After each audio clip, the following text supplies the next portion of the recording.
সত্যজিৎ রায়ের পথের পাঁচালী হোক কিংবা মা লক্ষ্মীর পাঁচালী, এই পাঁচালী শব্দটার ব্যবহার বাঙালি জনজীবনে বেশ গুরুত্বপূর্ণ। দেখুন, কাশিরাম দাসের মহাভারত, তার নাম নাকি তিনি রেখেছিলেন ভারত পাঁচালী।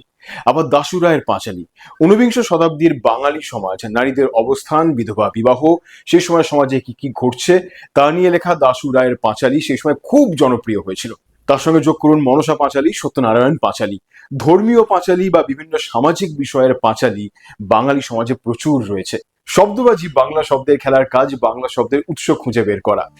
পাঁচালী শব্দের এলো থেকে সংস্কৃত শব্দ পঞ্চাল বা পঞ্চালিকা থেকে পাঁচালীর উৎপত্তি বলে অনেকে মনে করেন।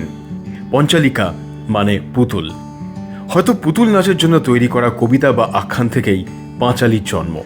আবার অনেক গবেষকের মতে প্রাচীন ভারতের পাঞ্চাল দেশের কাব্য সাহিত্যে যে অলঙ্কার প্রয়োগ করা হতো তার থেকেই পাঁচালীর জন্ম। আরও একটা মত অনুসারে পুতুল নাচে গান, বাজনা, ছড়া কাটা, গানের লড়াই আর নাচ, এই পঞ্চ অঙ্গের সমাহার হতো বলেই একে পাঁচালী বলা হতো।